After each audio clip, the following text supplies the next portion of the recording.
Hi friends, good morning. இது உங்கள் tape IS academy. நாம் இன்னைக்கு செப்டம்பர் 8 மற்றும் 9 ஆகிய 2 தினங்களுக்கான நடப்பு நிகழ்வுகள் பார்க்க இருக்கிறோம். வழக்கம் போல் இன்றைய நடப்பு நிகழ்வு கவனமாக பாருங்கள், நோட்ஸ் எடுத்துக்கிடுங்க.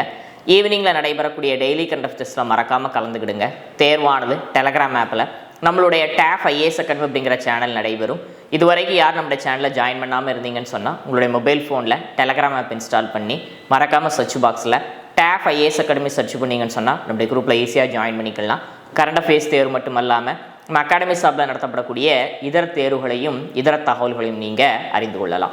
ரைட், நாம் இன்றைய நடப்பு நிகழ்வுகளில் முதல்ல பகுதி புத்துணர்ச்சி வாக்கியம் பார்த்தீங்கன்னு சொன்னால், எந்த அவமானத்தையும் வலியாக எடுத்துக்கொள்வதை விட வழியாக எடுத்துக்கொள். சரிங்களா, நாம் நம்மளுடைய செயல்பாடுகளில் நம்மளுடைய இலக்க நோக்கிய பயணத்தில் நம்ம நிறைய கஷ்டங்களை, துன்பங்களை, சில நேரங்களில் அவமானங்களையும் நம்ம சந்திப்போம். தோல்வி அடையும் போது அந்த அவமானங்களை நாம் எதுவாக எடுத்துக்கொள்ளக்கூடாதுன்னு சொன்னால், அது நமக்கான வலி அப்படின்னு நம்ம நினச்சோம் அப்படின்னு சொன்னால் நாம் அந்த இடத்துல தேங்கி விடுவோம், தங்கி விடுவோம். ஆனால் அதை நமக்கான வழியாக பாத்தாக நம்ம நினச்சோம் அப்படின்னு சொன்னால் கண்டிப்பாக நம்ம அதிலிருந்து பாடங்களை கற்றுக்கொண்டு தொடர்ந்து முயற்சி செஞ்சோம் அப்படின்னு சொன்னால் கண்டிப்பாக வெற்றியாளர்களாக மாறும் அப்படிங்கிறத நாம் இந்த இடத்துல பார்க்கணும். சரிங்களா, பாருங்கள், எந்த அவமானத்தையும் வலியாக எடுத்துக்கொள்வதை விட வழியாக எடுத்துக்கொள். சரிங்களா, ரைட். நாம் இன்றைய நடப்பு நிகழ்வுகளில் ஒரு சில தினங்கள் பார்க்க இருக்கிறோம். அந்த அடிப்படையில் செப்டம்பர் 8 அனுசரிக்கப்பட்ட மிக முக்கியமான தினம் ஒன்று பார்க்க இருக்கிறோம்.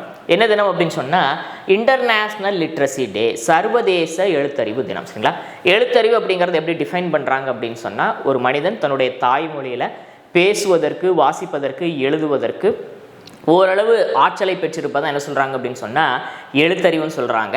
அந்த அடிப்படையில் பார்த்தீங்க அப்படின்னு சொன்னால் உலகம் முழுக்க இருக்கக்கூடிய மக்கள் மத்தியில் கல்வி அறிவை போதித்து அவங்கள எழுத்தறிவுடையவங்களாக, ஒரு மனிதனுக்கு எழுத்தறிவு அப்படிங்கிறது அவனுடைய ஒரு அடிப்படை உரிமையாகவே இருக்கிறது. அந்த அடிப்படையில் எழுத்தறிவை போதிப்பது குறித்த, அதாவது படிக்காத கல்வியறிவு இல்லாத மக்கள் மத்தியில் கல்வி அறிவை கொண்டு போய் சேர்ப்பதில் உலக நாடுகளுடைய பங்களிப்பை அதிகரிக்கணும் அப்படிங்கிறதற்காக. ஏன்னா இன்றளவும் பல்வேறு உலக நாடுகளில் பார்த்தீங்கன்னு சொன்னால் உள்நாட்டுகள் நடைபெறக்கூடிய பல்வேறு வகையான குழப்பங்களால், அரசியல் காரணங்களால், இல்லை போர்னால் பார்த்தீங்கன்னு சொன்னால் பொருளாதார ஸ்திரத்தன்மை இல்லாத காரணத்தினாலும் சொல்லி பல்வேறு சூழ்நிலைகளில் கல்வி அப்படிங்கிறது மறுக்கப்படக்கூடிய சூழ்நிலை நம்ம பார்க்குறோம். அப்படி இல்லாமல் அனைத்து தரப்பட்ட மக்களுக்கும் கல்வியை கொண்டு போய் சேர்க்கணும் அப்படிங்கிறது குறித்த புரிதலை ஏற்படுத்தணும். உலகத்தில் இருக்கக்கூடிய அனைத்து தரப்பட்ட மக்களும் கல்வியறிவு உடையவங்களாக மாறணும் அப்படிங்கிறது வலியுறுத்தக்கூடிய வகையில் ஆண்டுதோறும் ஐநா என்ன பண்ணுது அப்படின்னு சொன்னால் செப்டம்பர் 8 சர்வதேச எழுத்தறிவு தினமாக அனுசரிக்கிறாங்க. அந்த அடிப்படையில் இந்த ஆண்டு தினத்திற்கான தீம் கருப்பொருள் என்ன அப்படின்னு சொன்னால், promoting multilingual education, literacy for mutual understanding and piece.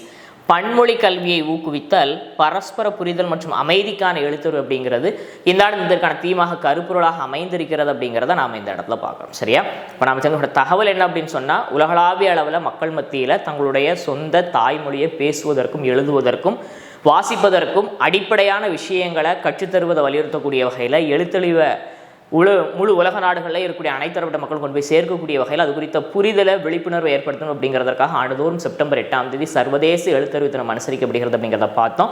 இந்த ஆண்டு தினத்திற்கான தீம் கருப்பொருள் என்ன அப்படின்னு சொன்னால், promoting multilingual education, literacy for mutual understanding and peace. சரிங்களா, அதே போல் பார்த்தீங்கன்னு சொன்னால் செப்டம்பர் 8 அனுசரிக்கப்படக்கூடிய மற்றொரு தினம் என்ன அப்படின்னு சொன்னால் வேர்ல்டு ஃபிசிக்கல் தெரப்பி, ஃபிசியோதெரப்பின்னு சொல்லுவாங்க இல்லையா, இயன்முறை மருத்துவம்னு சொல்லுவாங்க. இது மருத்துவத்தில் இது ஒரு தனி டிபார்ட்மெண்ட். சரிங்களா, ஃபிசியோதெரப்பி நீங்கள் மருத்துவர்கள் நிறைய பேரை பார்த்துருப்பீங்க. நாள்பட்ட கால் வலியாக இருக்கலாம், இல்லை முதுகு வலியாக இருக்கலாம், இன்னும் பலதரப்பட்ட உடலில் ஏற்படக்கூடிய உபாதைகளுக்கு எளிமையான முறையில் சிகிச்சைகளை வழங்கக்கூடிய ஒரு மருத்துவமாக எது இருக்கிறது அப்படின்னு சொன்னால் இந்த ஃபிசியோதெரப்பி, இயன்முறை மருத்துவம் இருக்குது. அந்த துறை சார்ந்த வல்லுநர்களை பெருமைப்படுத்துவதற்காகவும், அந்த ஃபிசியோதெரப்பி குறித்த புரிதலை முழு உலகத்திலையும் மக்கள் மத்தியில் கொண்டு போய் சேர்ப்பதற்காகவும் ஆண்டுதோறும் செப்டம்பர் 8 என்ன அனுசரிக்கப்படுகிறது அப்படின்னு சொன்னால் வேர்ல்டு ஃபிசியோதெரப்பி, ஃபிசிக்கல் தெரப்பி டே அனுசரிக்கப்படுகிறது அப்படிங்கிறத பார்க்குறோம். இந்த ஆண்டு தினத்திற்கான தீம் கருப்பொருள் என்ன அப்படின்னு சொன்னால் low back pain and the role of physiotherapy in its management and prevention அப்படிங்கிறது. அதாவது குறைந்த முதுகுவலி மற்றும் அதன் மேலாண்மை மற்றும் தடுப்பில் ஃபிசியோதெரப்பியின் பங்கு. இன்றைக்கி உலகத்தில் பெரும்பான்மையான மக்கள் சந்திக்கக்கூடிய ஒரு பெரும் பிரச்சனை என்ன அப்படின்னு சொன்னால் முதுகுவலி பிரச்சனை.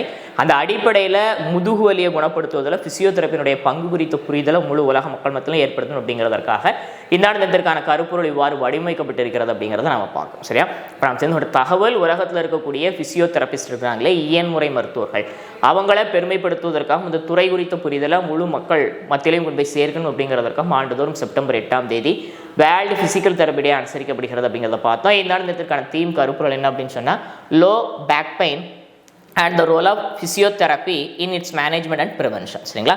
அடுத்த பகுதி தகவல் என்ன சொன்னால், செப்டம்பர் 9 அனுசரிக்கப்படக்கூடிய ஒரு தினம். என்ன தினம் அப்படின்னா, international day of protect education from attack. சரிங்களா?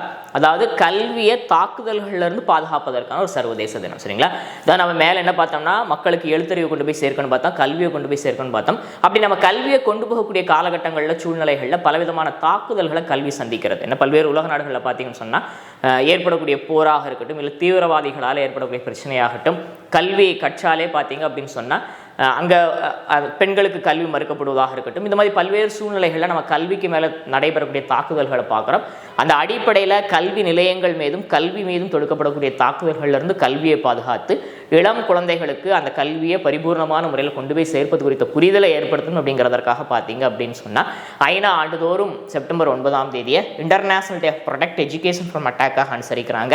இந்த ஆண்டு தினத்திற்கான தீம் கருப்பொருள் என்ன அப்படின்னு சொன்னால், அடலோசன்ட் வெல்பீயிங், அதாவது இளம்பருவ நல்வாழ்வு அப்படிங்கிறது இந்த ஆண்டு தினத்திற்கான கருப்பொருளாக அமைந்திருக்கிறது அப்படிங்கிறத நாம் இந்த இடத்துல பார்க்கணும். சரியா? அப்போ நாம் என்ன தெரிஞ்சுக்கிட்டோம் அப்படின்னு சொன்னால், கல்வி மேலே நடத்தப்படக்கூடிய பல்வேறு வகையான தாக்குதல்கள்லேருந்து கல்வியை பாதுகாத்து, குறிப்பாக இளம் தலைமுறையினருக்கு அந்தந்த காலகட்டங்களில் கிடைக்க வேண்டிய கல்வியை கொண்டு போய் சேர்ப்பது குறித்த புரிதலை ஏற்படுத்தணும் அப்படிங்கிறதற்காக international day of protect education from attack ஆண்டுதோறும் செப்டம்பர் 9 அனுசரிக்கப்படுகிறது அப்படிங்கிறத நாம் இந்த இடத்துல பார்த்தோம். சரிங்களா?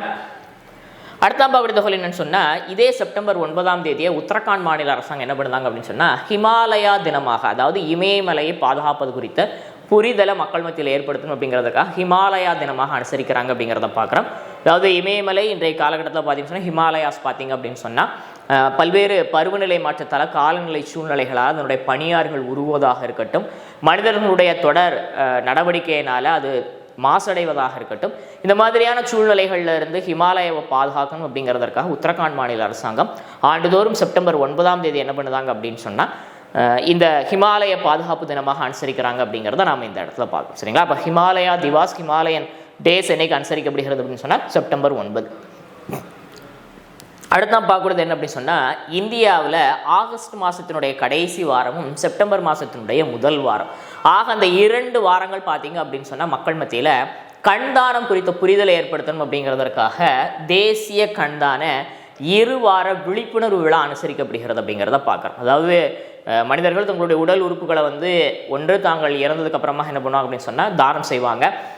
மூளைச்சாவு அடைந்தவங்களுடைய உடலையும் இன்னைக்கு உறவினர்கள் என்ன பண்ணுறாங்கன்னு சொன்னால் அரசனுடைய தொடர் விழிப்புணர்வு எடுத்து அதையும் தானம் கொடுக்குறாங்க. அந்த அடிப்படையில் நம்ம இறந்ததுக்கு அப்புறமாக நம்முடைய கண்களை தானம் கொடுப்பதன் மூலமாக நம்மளால் ஒன்றுக்கும் மேற்பட்ட நபர்கள் என்ன பண்ணுவாங்கன்னு சொன்னால் கண் பார்வை பெற்றவங்களாக மாறுவாங்க. அந்த அடிப்படையில் மக்கள் மத்தியில் கண்தானத்தினுடைய முக்கியத்துவம் குறித்த புரிதலை ஏற்படுத்தணும் அப்படிங்கிறதுக்காக என்ன செய்யப்படுகிறதுன்னு சொன்னால், ஆண்டுதோறும் இந்தியாவில் ஆகஸ்ட் கடைசி வாரமும் செப்டம்பர் முதல் வாரம் சற்றேறக்குறைய 14 நாட்கள் 2 வார காலம் தேசிய கண்தான விழிப்புணர்வு வாரமாக அனுசரிக்கப்படுகிறது. அந்த அடிப்படையில் இந்த ஆண்டு என்னால் தெளிவாக பார்க்க முடிகிறது அப்படிங்கிற கருப்பொருளோட இந்த ஆண்டுக்கான இந்த வாரம் அனுசரிக்கப்பட்டது அப்படிங்கிறத நாம் இந்த இடத்துல பார்க்கணும். சரியா? இப்போ நாம் தெரிந்துகொண்ட தகவல், இந்தியாவில் மக்களுக்கு மத்தியில் கண்தானத்தினுடைய முக்கியத்துவம் குறித்த புரிதலை ஏற்படுத்தணும் அப்படிங்கிறதற்காக தேசிய கண்தான 2 வார விழிப்புணர்வு நிகழ்வுகள், விழாக்கள் ஆகஸ்ட் 25 செப்டம்பர் 8 வரைக்கும் அனுசரிக்கப்பட்டது அப்படிங்கிறத நாம் இந்த இடத்துல பார்க்குறோம். இந்த ஆண்டத்திற்கான தீம், இந்த வாரத்திற்கான தீம் கருப்பொருள் என்ன அப்படின்னு சொன்னால், என்னால் தெளிவாக பார்க்க முடிகிறது. சரிங்களா? அடுத்த பார்க்குற தகவல் என்ன சொன்னால், பாகிஸ்தானில் அவசர நிலை ஒன்று பிறப்பிக்கப்பட்டிருக்குது. நம்ம என்ன அவசர நிலை பார்ப்போம்னா, நாட்டில் அவசர நிலை பிறப்பிக்கப்பட்டிருக்கிறத பார்க்கலாம், இல்லை நிதி சார்ந்த அவசர நிலை பார்க்கலாம். ஆனால் இங்கே நாம் என்ன பார்க்குறோம்னு சொன்னால், கல்வி சார்ந்த அவசர நிலை பிறப்பிக்கப்பட்டிருக்கு அப்படிங்கிறத பார்க்குறோம். அதாவது பாகிஸ்தானுடைய தற்போதைய பிரதமருடைய ஷாபாஸ் ஷெரீப் இந்த கல்வி சார்ந்த அவசர நிலை பிறப்பிச்சிருக்கிறார். காரணம் என்ன அப்படின்னு சொன்னால், பாகிஸ்தானில் சற்றேறக்குறைய 2.6 கோடி சிறார்கள் என்ன பண்ணுறாங்கன்னு சொன்னால், கல்வி கிடைக்காம அவங்க கல்வி சாலைகளுக்கு, கலாச்சாலைகளுக்கு போகாமல் கல்வி கற்றுக்கொள்ளாமல் இருக்கிறாங்க. அந்த அடிப்படையில் பார்த்தீங்க அப்படின்னு சொன்னால், அவங்க எல்லாத்தையும் பள்ளிக்கூடத்தை நோக்கி இழுத்துட்டு வரணும் அப்படிங்கிறதற்காக கல்வி அறிவை நம்ம மேலே தான் பார்த்தோம். என்ன பார்த்தோம் அப்படின்னு சொன்னால், எழுத்தறிவு உறுத்து பார்த்தோம், இன்டர்நேஷனல் லிட்ரஸி டே பார்த்தோம் இல்லையா? அதனை முன்னிட்டு தான் பாகிஸ்தான் பிரதமர் என்ன பண்ணியிருக்கான்னு சொன்னால், தன்னுடைய நாட்டில் கல்வி சார்ந்த அவசரங்களை பிறப்பித்திருக்கிறார் அப்படிங்கிறத நாம் இந்த இடத்துல பார்க்கணும். சரியா? இப்போ நம்ம தெரிஞ்ச தகவல் என்னன்னு சொன்னால், பாகிஸ்தானில் இருக்கக்கூடிய சற்றேறக்குறைய 2.6 கோடிக்கும் மேற்பட்ட சிறார்களுக்கு கல்வியை கொண்டு போய் சேர்ப்பதற்காக பாகிஸ்தான் அரசாங்கம் என்ன பண்ணியிருக்கிறாங்க அப்படின்னு சொன்னால், கல்வி சார்ந்த அவசரங்களை பிறப்பிச்சிருக்கிறாங்க அப்படிங்கிறத நாம் இந்த இடத்துல பார்த்தோம். சரிங்களா? அடுத்த பகுதி தகவல் என்னன்னு சொன்னால், புதிதாக ஒரு வைரஸ் கிருமி ஒன்று, தீநுண்மி ஒன்று கண்டறியப்பட்டிருக்கிறது அப்படிங்கிறத நாம் இந்த இடத்துல பார்த்தோம். சரியா? ஏற்கனவே ஏகப்பட்ட கிருமிகளை இந்த உலகம் தினம்தோறும் சந்தித்து கொண்டு இருக்கிறது. புதிதாக நோய்கள் வருவதை நம்ம பார்த்துக்கிட்டு இருக்கிறோம். என்ன உலக நாடுகளில் பரவி வந்த குரங்கம்மை தற்போது இந்தியாவிலும் ஒருத்தர் கண்டறியப்பட்டிருக்கு அப்படிங்கிறத நம்ம பார்க்குறோம். இப்போ இந்த சூழ்நிலையில் சீனாவில் என்ன பண்ணியிருக்கிறாங்கன்னு சொன்னால் மூளையினுடைய நரம்பு மண்டலத்தை பாதிக்கக்கூடிய ஒரு தீநுண்மியை புதிதாக கண்டறிஞ்சிருக்கிறாங்க அப்படிங்கிறத நாம் இந்த இடத்துல பார்க்குறோம். ஒட்டுண்ணிகளால் இந்த தீநுண்மி பரவப்படுவதாக சொல்லப்படுகிறது. அதனுடைய பெயர் என்ன அப்படின்னு சொன்னால் ஈரநில தீநுண்மி. சரிங்களா, அதாவது வெட்லேண்ட் வைரஸ் அப்படின்னு சொல்கிறாங்க. சரிங்களா, அதை இந்த தீநுண்மி மனிதருக்கு பரவுச்சு அப்படின்னு சொன்னால் சாதாரண பார்த்தீங்க அப்படின்னு சொன்னால் குமட்டல், தலைவலி, வாந்தி, காய்ச்சல் போன்ற அறிகுறிகள் ஏற்படும். மருத்துவ சிகிச்சை எடுத்துக்கிட்டாங்க அப்படின்னு சொன்னால் நோய் குணமாகவும் செய்கிறது. ஆனால் எலிகளுக்கு இந்த கிருமியை விட்டு சோதித்து பார்த்ததில் என்ன நடந்திருக்கு அப்படின்னு சொன்னால் அந்த கிருமியானது மூளையினுடைய நரம்பு மண்டலத்தை பாதிக்கக்கூடிய சக்தி பெற்றிருப்பதாக கண்டறிஞ்சிருக்கிறாங்க. அந்த அடிப்படையில் புதிதாக கண்டறியப்பட்ட ஒரு தீநுண்மியாக இது மாறி இருக்கிறது அப்படிங்கிறத நாம் இந்த இடத்துல பார்க்கணும். சரியா, இப்போ நம்ம தெரிஞ்ச ஒரு தகவல் என்னன்னு சொன்னால் சீனாவில் ஒட்டுண்ணிகளால் பரவக்கூடிய புதிய வகையான குறிப்பாக மூளையினுடைய நரம்பு மண்டலத்தை பாதிக்கக்கூடிய ஒரு தீநுண்மி ஒன்று கண்டறியப்பட்டிருக்கு. அதனுடைய பெயர் என்ன அப்படின்னு சொன்னால் ஈரநில தீநுண்மி வெட்லேண்ட் வைரஸ் அப்படிங்கிறத நாம் இந்த இடத்துல பார்த்தோம். சரிங்களா, அடுத்த பார்க்கக்கூடிய நபர் என்ன சொன்னால் மொயின் அலி ஓய்வு. சரிங்களா, மொயின் அலி யார் அப்படின்னு சொன்னால் இங்கிலாந்து நாட்டினுடைய பிரபலமான ஒரு ஆல்ரவுண்டர் கிரிக்கெட்டர் தான். யார் அப்படின்னு சொன்னால் மொயின் அலி. இவர் ஏற்கனவே கடந்த ஆண்டு ஓய்வு பெறுவதாக அறிவிப்பு செஞ்சிருந்தார். இருந்தாலும் இங்கிலாந்து அணி மீண்டும் அவர் விளையாட அழைத்ததன் காரணமாக அவர் விளையாடிக்கிட்டு இருந்தார். இப்போ மீண்டும் என்ன முடிவெடுத்திருக்கிறார் அப்படின்னு சொன்னால் சர்வதேச கிரிக்கெட் போட்டிகளிலிருந்து முழுமையாக ஓய்வு பெறுவதாக அறிவிப்பு செய்திருக்கிறார் அப்படிங்கிறத பார்க்குறோம். இவர் இங்கிலாந்து அணிக்காக பார்த்தீங்கன்னு சொன்னால் 63 டெஸ்ட்டுகளில் விளையாடி 3094 ரன்களும் 204 விக்கெட்டுகளும் எடுத்திருக்கிறாரு. அதே போல் 138 ஒருநாள் போட்டிகளில் பங்கெடுத்து 2355 ரன்களும் 111 விக்கெட்டுகளும் கைப்பற்றி இருக்கிறாரு. அதுபோக T20 போட்டிகளையும் விளையாடி இருக்கிறாரு. இந்தியாவில் சென்னை சூப்பர் கிங்ஸ் போன்ற அணிகளையும் அவர் T20 IPL மேட்சஸில் விளையாடி இருக்கிறார் அப்படிங்கிறது குறிப்பிடும்படியான விஷயம். சரியா, இப்போ நாம் தெரிந்தோட தகவல் இங்கிலாந்தினுடைய ஆல்ரவுண்டர் சர்வதேச கிரிக்கெட் வீரர்கள் ஒருவரான இங்கிலாந்து வீரரான மொயின் அலி அனைத்து விதமான கிரிக்கெட் போட்டிகளிலும் ஓய்வு பெறுவதாக அறிவிப்பு செய்திருக்கிறார் அப்படிங்கிறத நாம் இந்த இடத்துல பார்த்தோம். சரிங்களா, அடுத்த பாவுடைய தகவல் என்ன சொன்னால் அல்டிமேட் டேபிள் டென்னிஸ் லீக் 2024 இந்தியாவில் நடைபெற்று வந்தது. குறிப்பாக சென்னையில் தமிழ்நாட்டில் இந்த போட்டிகள் நடைபெற்று வந்துச்சு. சென்னையில் நடைபெற்ற இறுதிப் போட்டியில் பார்த்தீங்க அப்படின்னு சொன்னால் டில்லி டபாங் அணியை வீழ்த்தி கோவா சேலஞ்சர்ஸ் அணி என்ன பண்ணியிருக்கிறாங்கன்னு சொன்னால் தொடர்ந்து 2வது முறையாக சாம்பியன் பட்டத்தை கைப்பற்றியிருக்கிறாங்க அப்படிங்கிறத நாம் இந்த இடத்துல பார்க்கணும். சரியா, அதாவது இந்தியாவில் டேபிள் டென்னிஸ் குறித்த விளையாட்டில் ஒரு ஆர்வத்தை ஏற்படுத்தணும், மக்கள் மத்தியில் ஒரு விழிப்புணர்வு ஏற்படுத்தணும் அப்படிங்கிறதற்காக அல்டிமேட் டேபிள் டென்னிஸ் லீக் போட்டிகள் நடத்தப்பட்டு வருகிறது அப்படிங்கிறது குறிப்பிடத்தக்க. சரியா, நாம் தெரிந்த தகவல் இந்த ஆண்டு தமிழ்நாட்டில் நடத்தப்பட்ட அல்டிமேட் டேபிள் டென்னிஸ் லீக் போட்டியில் டில்லி டபாங் அணியை வீழ்த்தி தொடர்ந்து 2வது முறையாக கோவா சேலஞ்சர்ஸ் அணி சாம்பியன் படத்தை கைப்பற்றிருக்குது அப்படிங்கிறத நாம் இந்த இடத்துல பார்த்தோம். சரியா, அடுத்த பார்க்கக்கூடிய தகவல் என்னன்னு சொன்னால் அமெரிக்க ஓப்பன் டென்னிஸ் போட்டி. சரிங்களா, இந்த உலகத்தில் நடத்தப்படக்கூடிய 4 மிக முக்கியமான கிராண்ட்ஸ்லாம் போட்டிகளில் ஆண்டினுடைய இறுதியில் நடைபெறக்கூடிய ஒரு போட்டி தான் என்ன அப்படின்னு சொன்னால் US ஓப்பன் அமெரிக்க ஓப்பன் டென்னிஸ் போட்டி. இதில் மகளிருக்கான ஒற்றையர் பிரிவில் பார்த்தீங்கன்னு சொன்னால் உலகினுடைய ஆகச்சிறந்த வீராங்கனைகள் 2 பேர் என்ன பண்ணாங்கன்னு சொன்னால் இறுதி சுற்றில் மோதினாங்க. பெலாரஸினுடைய அரினா சஃபலன்கா அண்டு ஜெசிகா பெகுலா அமெரிக்காவை சார்ந்தவங்க. சரிங்களா, இப்போ இவங்க 2 பேரும் மோதினதில் ரொம்ப அற்புதமாக விளையாண்ட அரினா சஃபலன்கா என்ன பண்ணியிருக்கிறாங்கன்னு சொன்னால் சாம்பியன் பட்டத்தை கைப்பற்றிருக்கிறாங்க. அவங்க US ஓப்பனில் கைப்பற்றிருக்கக்கூடிய 1வது கிராண்ட்ஸ்லாம் சாம்பியன் பட்டம் இது அப்படிங்கிறது குறிப்பிடும்படியான விஷயம். அவங்க தன்னுடைய வாழ்நாளில் கைப்பற்றிருக்கு 3வது கிராண்ட்ஸ்லாம் பட்டம் இது அப்படிங்கிறதும் குறிப்பிடும்படியான விஷயம். இந்த ஆண்டினுடைய தொடக்கத்தில் நடைபெற்ற ஆஸ்திரேலிய ஓப்பன் போட்டியிலையும் இவங்க தான் அரினா தான் வின் பண்ணியிருந்தாங்க. ஆண்டினுடைய இறுதியில் நடைபெற்றிருக்கக்கூடிய US ஓப்பன்லையும் யார் தான் வின் பண்ணியிருக்கிறாங்கன்னு சொன்னால் அரினா சஃபலன்கா தான் வின் பண்ணியிருக்கிறாங்க அப்படிங்கிறது குறிப்பிடத்தக்க. சரியா, ரைட், அவனை தெரிஞ்ச தகவல் கிராண்ட்ஸ்லாம் போட்டிகள் முக்கியமான அமெரிக்க ஓப்பன் US ஓப்பன் டென்னிஸ் போட்டியில் அது ஆண்டினுடைய இறுதி நடைபெறக்கூடிய கிராண்ட்ஸ்லாம் போட்டி. மகளிருக்கான ஒற்றையர் பிரிவில் பெலாரஸினுடைய அரினா சஃபலன்கா அமெரிக்காவினுடைய ஜெசிகா பெகுலாவை தோற்கடித்து சாம்பியன் பட்டம் கைப்பற்றிருக்கிறாங்க. முதல் முறையாக US ஓப்பனில் வின் பண்ணியிருக்கிறாங்க. இது அவங்களுடைய வாழ்நாளில் கைப்பற்றிருக்கக்கூடிய 3வது கிராண்ட்ஸ்லாம் பட்டம் அப்படிங்கிறது குறிப்பிடத்தக்க. சரிங்களா, அடுத்த நாம் பார்க்கக்கூடிய தகவல் என்ன சொன்னால் பாரிஸ் பாராலிம்பிக் போட்டிகள் நிறைவடைந்திருக்கிறது. இதில் கடைசியாக ஒரு சில இந்திய வீரர்கள் பதக்கங்களை கைப்பற்றிருக்கிறாங்க. அதை நம்ம பார்த்துருவோம். ஈட்டி எறிதலில் பார்த்தீங்கன்னு சொன்னால் இந்திய வீரரான நவ்தீப் சிங். சரிங்களா, இவர் வெள்ளி கைப்பற்றியிருந்தார். முதல் இடம் பார்த்தீங்கன்னு சொன்னால் ஈரான் வீரர் கைப்பற்றியிருந்தார். ஆனால் ஈரான் வீரர் தன்னுடைய நாட்டினுடைய தேசிய கொடியை காட்டுவதற்கு பதிலாக வேறு ஒரு கொடியை அவர் வெற்றி கழிவில் காட்டினால அவர் தகுதி நீக்கம் செய்யப்பட்டிருக்கிறார். அந்த அடிப்படையில் பார்த்தீங்கன்னு சொன்னால் 2வது இடம் பிடித்து நவ்தீப் சிங் தங்கப்பதக்கம் வழங்கப்பட்டுச்சு. அந்த அடிப்படையில் இந்திய வீரரான நவ்தீப் சிங் ஈட்டி எறிதலில் தங்கம் கைப்பற்றி நாட்டுக்கு பெருமை சேர்த்திருக்கிறாரு. அதுக்கடுத்து 200 மீட்டர் T12 பிரிவு ஓட்டத்தில் இந்திய வீராங்கனையான சிம்ரன் சர்மா வெண்கலம் கைப்பற்றி நாட்டுக்கு பெருமை சேர்த்திருக்கிறார். கைப்பற்றியிருக்கிறாங்க. அதே போல குண்டு எறிதல் 57 பிரிவில் ஹொஹோடோ செமா பார்த்தீங்கன்னு சொன்னால் வெண்கலம் கைப்பற்றி நாட்டுக்கு பெருமை சேர்த்திருக்கிறாங்க. ஒட்டுமொத்தமாக இந்த பாரிஸ் பாராலிம்பிக் போட்டிகளில் இந்தியா சற்றேறக்குறைய 29 பதக்கங்களை கைப்பற்றி பார்த்தீங்கன்னு சொன்னால் 18வது இடம் பிடிச்சிருக்கு அப்படிங்கிறத பார்க்குறோம். பாராலிம்பிக் வரலாற்றிலேயே மிக அதிக பதக்கங்களை கைப்பற்றியிருப்பது இதுதான் முதல் முறை அப்படிங்கிறது குறிப்பிடத்தக்கது. சற்றேறக்குறைய 7 தங்கம் 9 வெள்ளி 13 வெண்கல பதக்கங்களை இந்தியா என்ன பண்ணியிருக்கு அப்படின்னு சொன்னால் பெற்றிருக்கிறது அப்படிங்கிறது குறிப்பிடத்தக்கது. கடைசியாக நடைபெற்ற 2020 டோக்கியோ பாராலிம்பிக் போட்டிகளில் இந்தியா 19 பதக்கங்களை கைப்பற்றி 24வது இடம் பிடித்தது. இதுவரைக்கும் அதிகபட்ச பதக்கமாகவும் அதிகபட்ச இடமாகவும் இருந்துச்சு. ஆனால் இப்போதைய போட்டியில் அதை பாராலிம்பிக் வீரர்கள் தகர்த்தெறிஞ்சிருக்கிறாங்க அப்படிங்கிறத நம்ம பார்க்குறோம்.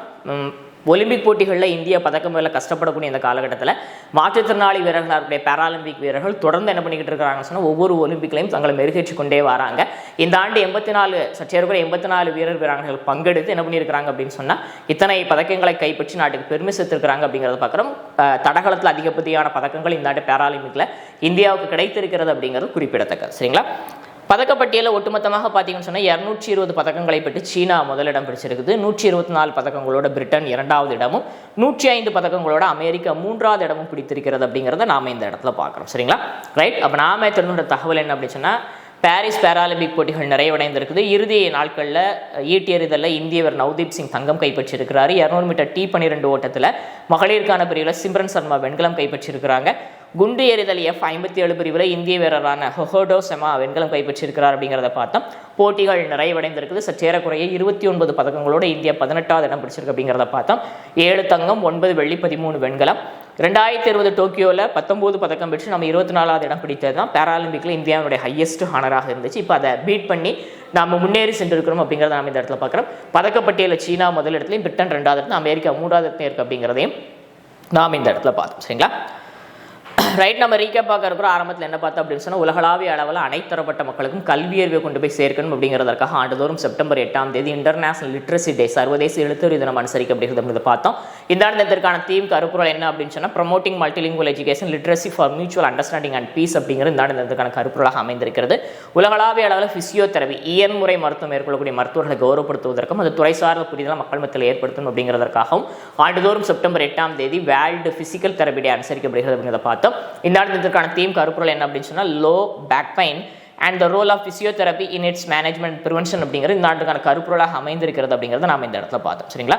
அடுத்த ஆண்டுதோறும் செப்டம்பர் 9ஆம் தேதி பார்த்தீங்கன்னு சொன்னால் கல்வி மேலே தொடுக்கப்படக்கூடிய தாக்குதல்களிலிருந்து கல்வி கற்றுக்கொள்ளக்கூடிய நபர்களையும் பாதுகாக்கணும் அப்படிங்கிறதற்காக ஐநாவால் international day of protect education from attack அப்படிங்கக்கூடிய தினம் ஆண்டுதோறும் செப்டம்பர் 9 அனுசரிக்கப்படுகிறது. பார்த்து இந்த ஆண்டத்திற்கான தீம் கருப்பொருள் என்ன அப்படின்னு சொன்னால் அடலோசன்ட் வெல்பீயிங் அப்படிங்கிற இந்த ஆண்டத்திற்கான கருப்பொருள் அமைந்திருக்கிறது. அடுத்து இமயமலையை பாதுகாக்கணும் அப்படிங்கிறதற்காக ஹிமாலயா திவாஸ் அப்படிங்கக்கூடிய இமயமலை தினத்தை ஆண்டுதோறும் செப்டம்பர் 9ஆம் தேதி உத்தரகாண்ட் மாநில அரசாங்கம் அனுசரிக்கிறாங்க அப்படிங்கிறத நம்ம இந்த இடத்துல பார்த்தோம். இந்தியாவில் இருக்கக்கூடிய மக்கள் மத்தியில் கண் தான விழிப்புணர்வு குறித்த புரிதலை ஏற்படுத்தணும் அப்படிங்கிறதற்காக ஆகஸ்ட் 25 செப்டம்பர் 8ஆம் தேதி வரைக்கும் இந்தியாவில் தேசிய கண்தான இருவார விழாக்கள் கொண்டாடப்பட்டுச்சு அப்படிங்கிறத நாம் இந்த இடத்துல பார்க்குறோம். இந்த ஆண்டுக்கான கருப்பொருள் என்னால் தெளிவாக பார்க்க முடிகிறது. பாகிஸ்தான் அரசாங்கம் தன்னுடைய நாட்டில் சற்றேற்கனவே 2.6 கோடி சிறார்கள் பள்ளிக்கூடம் செல்லாமல் கல்வி கற்காமல் இருக்கிறாங்க அப்படிங்கிறதற்காக அந்த நாட்டில் கல்வி அவசரங்களை பிரகடனப்படுத்தப்பட்டிருக்கு அப்படிங்கிறத பார்த்தோம். பாகிஸ்தான் பிரதமர் ஷாபாஸ் ஷெரீப் இந்த அறிவிப்பு வெளியிட்டு இருக்கிறார் அப்படிங்கிறத நாம் இந்த இடத்துல பார்த்தோம். சரிங்களா? அடுத்து சீனாவில் பார்த்தீங்கன்னு சொன்னால் ஒட்டுண்ணியால் பரவக்கூடிய மூளையினுடைய நரம்பு மண்டலத்தை பாதிக்கக்கூடிய ஒரு புதிய வைரஸ் தீநுண்மை என்ன செய்யணும்னு சொன்னால் கண்டறியப்பட்டிருக்குது. இது ஆர்டினரியாக காய்ச்சல், தலைவலி, வாந்தி, குமட்டல் போன்ற பல்வேறு விஷயங்கள் ஏற்பட்டு பின்னால் இது ரொம்ப சிவியர் அட்டாக் ஆச்சு அப்படின்னு சொன்னால் மூளையினுடைய நரம்பு மண்டலத்தை பாதிக்கும் அப்படிங்கிறது குறிப்பிடத்தக்கது. அந்த புதிய தீநுண்மையுடைய பெயர் என்ன அப்படின்னு சொன்னால் ஈரநில தீநுண்மி, அதாவது வெட்லேண்ட் வைரஸ் அப்படிங்கிறது. சரிங்களா? அடுத்த பார்த்தவர்கள் என்னன்னு சொன்னால் இங்கிலாந்தினுடைய ஆல்ரவுண்டராக இருக்கக்கூடிய கிரிக்கெட் வீரர் மொயின் அலி அனைத்து விதமான கிரிக்கெட் போட்டிகளும் ஓய்வு பெறுவதாக அறிவிப்பு செஞ்சிருக்கிறாரு. T20 போட்டிகளில் சென்னை சூப்பர் கிங்ஸாகவும் விளையாடி இருக்கிறாரு. இங்கிலாந்து அணிக்காக 63 டெஸ்ட் போட்டிகளில் விளையாண்டு 3094 ரன் 204 விக்கெட்டும் கைப்பற்றியிருக்கிறாரு. 138 ஒரு நாள் போட்டிகளில் பங்கெடுத்து 2355 ரன்கள் 111 விக்கெட்டுகளும் கைப்பற்றியிருக்கிறார் அப்படிங்கிறத நாம் இந்த இடத்துல பார்த்தோம். இந்தியாவில் நடைபெற்ற, குறிப்பாக தமிழ்நாட்டில் நடத்தப்பட்ட இந்த ஆண்டுக்கான அல்டிமேட் டேபிள் டென்னிஸ் லீக் தொடரினுடைய இறுதிப் போட்டியில் டெல்லி டபாங் அணியை வீழ்த்தி கோவா சேலஞ்சர்ஸ் அணி 2வது முறையாக சாம்பியன் பட்டத்தை தொடர்ச்சியாக கைப்பற்றியிருக்கிறாங்க அப்படிங்கிறத பார்த்தோம். யூஎஸ் ஓப்பன் மகளிருக்கான ஒற்றையர் பிரிவு ஆட்டத்தில் பெலாரஸினுடைய அர்னா சஃபலன்கா அமெரிக்காவினுடைய ஜெசிகா பெகுலாவை தோற்கடித்து தன்னுடைய முதலாவது யூஎஸ் சாம்பியன் பட்டத்தை கைப்பற்றியிருக்கிறாங்க. இவங்க தன்னுடைய வாழ்நாளில் கைப்பற்றக்கூடிய 3வது கிராண்ட்ஸ்லாம் பட்டம் இது அப்படிங்கிறது குறிப்பிடத்தக்கது. சரிங்களா, ஆண்டினுடைய இறுதியில் நடத்தப்படக்கூடிய ஒரு கிராண்ட்ஸ்லாம் போட்டி தான் என்ன அப்படின்னு சொன்னால் இந்த யூஎஸ் ஓப்பன். சரிங்களா, அடுத்த பார்த்தால் பாரிஸ் பாராலிம்பிக் போட்டிகளில் ஈட்டியறுதலில் இந்திய வீரர் நவ்தீப் சிங் பார்த்தீங்கன்னு சொன்னால் தங்கம் கைப்பற்றி நாட்டுக்கு பெருமை சேர்த்திருக்கிறார். 200 மீட்டர் T12 பிரிவு ஓட்டத்தில் இந்திய வீராங்கனை சிம்ரன் சர்மா பார்த்தீங்கன்னு சொன்னால் வெண்கலம் கைப்பற்றிருக்கிறாங்க. அதே போல் பார்த்தீங்கன்னு சொன்னால் குண்டு எறிதல் F57 பிரிவில் இந்திய வீரரான ஹெஹோடோ செமா பார்த்தீங்கன்னு சொன்னால் வெண்கலம் கைப்பற்றி நாட்டுக்கு பெருமை சேர்த்திருக்கிறாங்க. ஒட்டுமொத்தமாக பாராலிம்பிக் போட்டிகளில் இந்தியா 29 பதக்கங்களை கைப்பற்றி 18வது இடம் பிடிச்சிருக்கு. பாராலிம்பிக் போட்டிகள் நிறைவடைந்திருக்கிறது அப்படிங்கிறத நம்ம பார்த்தோம். இந்தியா 7 தங்கம் 9 வெள்ளி 13 வெண்கல கைப்பற்றி இருக்குது. பாராலிம்பிக் போட்டிகளில் இந்தியாவினுடைய உச்சபட்ச பதக்கங்களாகவும் உச்சபட்ச பதக்கப்பட்டியல் இடமாகவும் இது மாறி இருக்கு அப்படிங்கிறத நம்ம பார்த்தோம். 2009 டோக்கியோ ஒலிம்பிக் போட்டிகளில் இந்தியா 19 பதக்கங்களை கைப்பற்றி 24வது இடம் பிடித்ததான் இதுவரை ஹையஸ்டாக இருந்தது அப்படிங்கிறது குறிப்பிடத்தக்கது. ஒட்டுமொத்தமாக பதக்கப்பட்டியலில் பார்த்தீங்கன்னா சீனா 220 பதக்கங்களை கைப்பற்றி முதல் இடத்திலும், பிரிட்டன் 124 பதக்கங்கள் 2வது இடத்துலையும், அமெரிக்கா 105 பதக்கங்களும் 3வது இடத்துலையும் இருக்கிறது அப்படிங்கிறது குறிப்பிடத்தக்கது. சரிங்களா, இன்றைய நடப்பு நிகழ்வுகள் உங்களுக்கு பயனளிக்கக்கூடிய வகையில் இருந்திருக்கும். அன்றைக்கு இந்த வீடியோ உங்களுக்கு பிடிச்சிருந்துன்னு சொன்னால் லைக் பண்ணுங்கள், ஷேர் பண்ணுங்கள், சப்ஸ்கிரைப் பண்ணுங்கள். மறக்காமல் ஈவினிங்கில் நடைபெறக்கூடிய டெய்லி கண்டஸ்டஸில் கலந்துக்கிடுங்க. உங்களுக்கு வேல்யூபிள் கமெண்ட்ஸை கமெண்ட் பாக்ஸில் பதிவிடுங்க. தேங்க்யூ.